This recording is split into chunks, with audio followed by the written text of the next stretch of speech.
भारत के जहाजों को ईरान का ग्रीन सिग्नल। भारत ईरान के बीच जल्द होगा बड़ा समझौता। भारत में ईरान के राजदूत ने इंफॉर्मेशन दी। ईरानी राजदूत डॉक्टर फतहली का स्टेटमेंट, हॉर्मुज स्ट्रेट से भारत को मिलेगा सुरक्षित रास्ता। भारत और ईरान के हित समान है, फतहली ने कहा। भारत हमारा मित्र है। ईरानी राजदूत का ये स्टेटमेंट। भारत सरकार के साथ अच्छे रिश्ते हैं, डॉक्टर फतहली ने ये स्टेटमेंट दिया है। भारत के जहाजों को ईरान का ग्रीन सिग्नल मिल गया है। भारत ईरान के बीच में जल्द बड़ा समझौता होने जा रहा है। भारत में ईरान के राजदूत ने जानकारी दी है। ईरानी राजदूत डॉक्टर फतहली का statement. We have a good relation with the government of India, and all high-ranking officials talked yesterday with the Indian government and high-ranking officials, and I think that we should pray to Allah to remove all the obstacles from the in different fields. And as your question, we tried our best to remove the problems, and I think that you can see in the near future good news in this case. हमारे political editor Aditi नागर इस समय connected हैं और Sanjeev Srivastava foreign expert भी हमारे साथ जुड़ गए हैं। सबसे पहले आपको अदिति के पास ले चलते हैं। अदिति, हॉर्मुज पर जो है एक तरीके से क्लियर पूरे तरीके से स्टेटमेंट देते हुए राजदूत नजर आए हैं। जाहिर तौर पर बहुत सारे सवाल इस समय चल रहे थे, स्ट्रेट ऑफ हॉर्मुज को लेकर के सवाल चल रहे थे। भारत की उसकी भूमिका क्या रहने वाली है और ईरान का रुख भारत के लिए क्या रहने वाला है। अब ये कम से कम ये पूरी स्थिति जो है अदिति, वो स्पष्ट होती हुई अब नजर आ रही है। शिखा, देश और देश के अंदर भी और देश के बाहर ये एक बड़ा मैसेज गया है।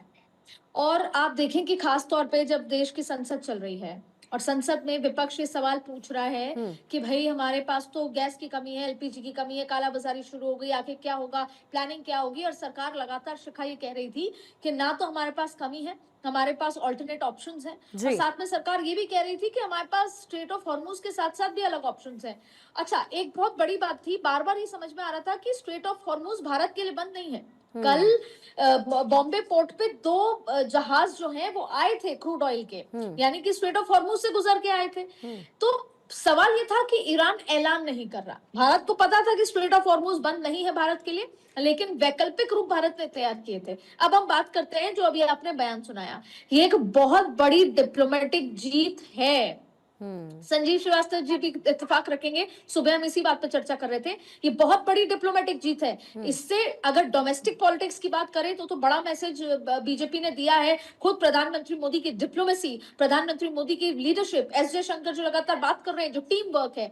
अच्छा, इसलिए इंपॉर्टेंट है, ये समझना इसलिए जरूरी है कि एक तरफ तो हमारी बिजनेस टर्म्स है अमेरिका से पुरानी दोस्ती, दूसरा इजराइल से बहुत पुरानी दोस्ती, बहुत जो साझेदारी, रणनीतिक साझेदारी। दूसरी तरफ ईरान के साथ हमारे एक तो ऑयल वाला व्यापार है, स्ट्रेट ऑफ हॉर्मुज से गुजरता है, दूसरा हमारी कनेक्टिविटी, और तीसरा हमारे भारतीय वहां रह रहे हैं। ये तीनों ईरान के लिहाज से हमारे लिए बहुत महत्वपूर्ण थे। प्रधानमंत्री मोदी ने कल रात बात की थी, आज देखिए कितना बड़ा नतीजा आ गया।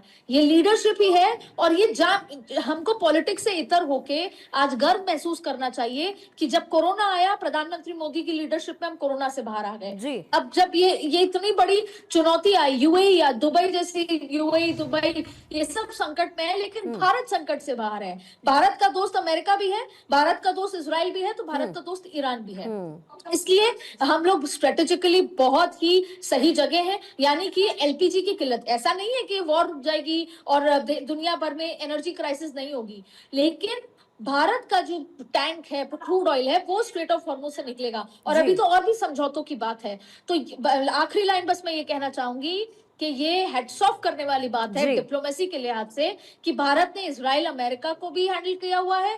भारत यूएन में जाके ईरान के लिए ये भी कह रहा है कि आप दूसरे मिडिल ईस्ट के लोग देशों पे अटैक ना करें, और ईरान ये कह रहा है कि भारत हमारा अच्छा दोस्त है। ये सिर्फ एक अच्छे डिप्लोमेसी के साथ ही हो सकता है जो डायलॉग और एस्केलेशन की डी एस्केलेशन की बात करे। बिल्कुल संजीव जी, मैं आपके पास आऊंगी, लेकिन बड़ी जानकारी मिल रही है वीकेंड पर संसद की बैठक करने की मांग हुई है। है। सरकार ने विपक्ष को प्रस्ताव दिया है, सूत्रों के हवाले से बड़ी खबर है। 28 और 29 मार्च को दोनों ही सदनों की बैठक बुलाने का प्रस्ताव, शनिवार और रविवार को संसद की बैठक की मांग हुई है। महत्वपूर्ण बिल के लिए वीकेंड पर बैठक का प्रस्ताव रखा गया है। सूत्रों के हवाले से ये बड़ी जानकारी, वीकेंड पर संसद की बैठक करने की मांग, सरकार ने विपक्ष को प्रस्ताव दिया है।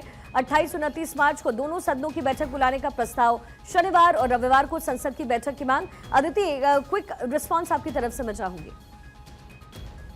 जिस दिन ओम बिरला की जो अविश्वास प्रस्ताव पर चर्चा हुई थी और खत्म हुई थी, तब ओम बिरला ने ये मांग रखी थी, इस तरह की बात कही थी कि जो 14 घंटे हमने बिना वजह जो वेस्ट किए गए हैं या 14 घंटे जो खराब हुए हैं संसद सत्र के दौरान, हम उसकी भरपाई कैसे करेंगे, यानी 2 दिन की भरपाई कैसे करेंगे। तब उन्होंने संकेत दे दिए थे और आज ओम बिरला ने ये प्रस्ताव अंदर बैठक में दिया होगा कि क्यों ना हम वीकेंड पर ये बैठक करें, जिससे कि जो 2 दिन हमारे नष्ट हुए हैं वो उसकी भरपाई की जा सके, और उसी के चलते सरकार ने ये प्रस्ताव रखा है। संजीव सर, अब आपके पास मैं आना चाहूंगी। ऑब्वियसली ये जो सब कुछ हुआ है वो कहीं ना कहीं डिप्लोमेसी की वजह से हुआ है। प्रधानमंत्री मोदी जब राष्ट्रों के साथ संबंध को स्थापित करते हैं तो यही वजह होती है और यही वो समय होता है जब जरूरत पड़ती है। ऐसे में ये जो एक्सचेंज ऑफ अंडरस्टैंडिंग हो रहा है ईरान के साथ, उसे आप कैसे देखते हैं? देखिए शिखा जी, ये जैसा कि अदिति जी ने भी कहा, ये भारत की एक बहुत बड़ी जो डिप्लोमेटिक सक्सेस है और एक ऐसे कठिन समय में कि जब वहाँ पर युद्ध चल रहा है और इस तरीके के युद्ध के वातावरण में इस तरीके के समझौते की बात करना और एक तरीके से भारत को इतनी बड़ी राहत देना, ये इस बात को भी दर्शाता है कि भारत की जो क्रेडिबिलिटी है, जो भारत के जो संबंध है वो ईरान के साथ कितने गहरे और प्रगाढ़ हैं। और मैं आपके दर्शकों के लिए अवश्य बताना चाहता हूं कि भारत और ईरान के जो संबंध है वो एक सिविलाइजेशनल टाइज है, ये सभ्यतागत संबंध है और इनका जो आधार है, उनकी जो नींव है वो बहुत ही गहरी है। और भारत की सभी सरकारों ने ईरान के साथ अपने संबंधों को हमेशा से बना करके रखा और वर्तमान समय में भी आप देखिए तो वहां पर चाबहार का जो एक बड़ा पोर्ट भारत डेवलप कर रहा था, उसके माध्यम से भी भारत हमेशा से ईरान के साथ, डिस्पाइट नोइंग द फैक्ट कि उसके ऊपर बहुत सारे सैंक्शंस इत्यादि लगे हुए हैं, भारत ने अपने संपर्कों को सिर्फ बनाए नहीं रखा बल्कि अपना पूरा सहयोग भी उसे दिया है। ईरान इस बात को अच्छी तरह से जानता है और इसी वजह से ईरान के जो राजदूत हैं भारत में, उन्होंने इस बात को कहा कि ये जो संबंध है वो हमेशा से प्रगाढ़ रहे हैं, मजबूत रहे हैं। और देखिए शिखा जी, एक बात मैं अवश्य कहना चाहता हूँ कि भारत के प्रधानमंत्री श्री नरेंद्र मोदी बार बार इस बात को स्पष्ट कर चुके हैं कि भारत वर्तमान समय का, आज का जो नया भारत है, वो किसी भी कॉन्फ्लिक्ट वाली स्थितियों में न्यूट्रल नहीं है। और मैं इसको स्पष्ट रूप से, भारत के प्रधानमंत्री ने ये बात रशिया के राष्ट्रपति व्लादिमीर पुतिन से कही थी जब वो अभी नई दिल्ली आए थे कि भारत यदि किसी के साथ खड़ा है तो वो शांति के साथ खड़ा है, भारत यदि किसी के साथ खड़ा है तो संवाद के साथ खड़ा है, भारत यदि किसी के साथ खड़ा है तो रूल्स बेस्ड ऑर्डर के साथ खड़ा है। और इस संदर्भ में जो आज की स्थिति है वेस्ट एशिया की, उस संदर्भ में मैं अवश्य कहना चाहता हूं कि भारत अगर किसी के साथ खड़ा है तो वो सभ्यताओं के बीच में संवाद के साथ खड़ा है, डायलॉग एमंग सिविलाइजेशंस की जो विचारधारा है उसके साथ भारत खड़ा है। और ये जो भारत का जो अप्रोच है उसको वेस्ट एशिया के सभी राष्ट्र समझते हैं। इजराइल भी उसे समझता है, ईरान भी उसे समझता है, अन्य वेस्ट एशिया के राष्ट्र भी उसे समझते हैं। और मेरा ऐसा मानना है कि इसी वजह से भारत की जो क्रेडिबिलिटी है वो बहुत ऊंची, और भारत जब कभी भी अपनी बातें रखता है तो उसको कन्विंस कर पाने में सफल हो जाता है। इवन कि एक ऐसे समय में कि जब युद्ध चल रहा है, ऐसे में जो ऑयल टैंकर्स को लेकर के इतनी राहत देना, ये जाहिर है कि भारत की एक बहुत ही गहरी जो क्रेडिबिलिटी है, उसको क्रेडिबिलिटी भी है और कूटनीति भी है। हॉर्मूज पर सूत्रों के हवाले से बड़ी खबर मिल रही है, ईरान ने भारतीय जहाजों को इजाजत दे दी है। सूत्रों के हवाले से बड़ी खबर, 2 भारतीय जहाजों को इजाजत दे दी गई है। स्ट्रेट ऑफ हॉर्मूज से टैंकर निकालने की इजाजत भारत के लिए मिली है, ईरान की तरफ से दिया गया है। स्ट्रेट ऑफ हॉर्मूज जिसको टारगेट करके ईरान इतने दिनों से बैठा हुआ था, जाहिर है ईंधन की कमी से इस समय पूरा विश्व जूझ रहा है। अब ऐसे में स्ट्रेट ऑफ हॉर्मूज पर सूत्रों के हवाले से ये बड़ी खबर है, ईरान ने भारतीय जहाजों को इजाजत दे दी है। सर, कैसे देखते हैं? बहुत ही क्विकली इस पर एक्ट किया गया है और जैसे कि अदिति पहले भी बता रही थी कि ईरान की तरफ से ये प्रॉक्सिमिटी रखा भी गया था, लेकिन अब ये जो नया डेवलपमेंट उसको आप कैसे देख रहे हैं? जी, ये जो अदिति जी अभी कह रही थी वो निसंदेह भारत की बड़ी कूटनीतिक सफलता है और ये भारत की गहरी क्रेडिबिलिटी को दर्शाता है। और भारत की जो छवि है वो पूरे वेस्ट एशिया के राष्ट्रों के बीच में भी एक रिस्पॉन्सिबल प्लेयर की है, एक सकारात्मक विचारों को रखने वाले राष्ट्र की है। और एक ऐसे राष्ट्र की जो कि संवाद की बातें करता है, जो कि रूल्स बेस्ड ऑर्डर की बातें करता है, जी जो सर। कि किसी भी समस्या का जो समाधान है वो नेगोशिएटिंग टेबल पर डायलॉग और डिप्लोमेसी के माध्यम से देखना चाहता है। तो ये जो भारत का जो अप्रोच है उसको हमेशा से सम्मान मिलता रहा है। रशिया यूक्रेन युद्ध के संदर्भ में भी भारत का यही अप्रोच रहा है, और डिस्पाइट की जानते हुए भी कि अमेरिका और रशिया और के बीच में कितना तनाव है, भारत ने दोनों के साथ अपने संपर्कों को बना करके रखा, और यही कार्य भारत वर्तमान समय में जो वेस्ट एशिया के राष्ट्रों के साथ भी कर रहा है, और उसमें हम सफल हैं। और ये सफलता इसी तरीके से आप देख सकते हैं कि इतने युद्ध के स्थिति में कि जब वहां पर इतना डेंजरस सिचुएशंस है स्टेट ऑफ हॉर्मुज में, भारतीय जहाजों को यदि अनुमति मिली है तो ये निसंदेह भारत की बहुत बड़ी सफलता है। और ये एक राहत की बात भी है कि इस तरीके की जो छवि रखने वाला भारत आने वाले समय में जो ये ऊर्जा का संकट और चुनौती आई है उसको हम सफलतापूर्वक डील कर पाएंगे। ये हमारे राष्ट्र के लोगों के लिए भी, प्रत्येक नागरिक के लिए भी गर्व का भी विषय है और राहत की बात भी है कि भारत के साथ ये जो ईरान का इस तरीके का एक सकारात्मक व्यवहार दिखाई दे रहा है, और ऐसे में ये जो संकट वर्तमान समय में चुनौती जो आई है उसका मुकाबला ये भारत संजीव करेगा। सर, हमने देखा है कि इन दिनों अमेरिका जो है वो एक की प्लेयर की भूमिका की तरह निभाता आया है, वो उसकी भूमिका रही है की प्लेयर के तौर पर।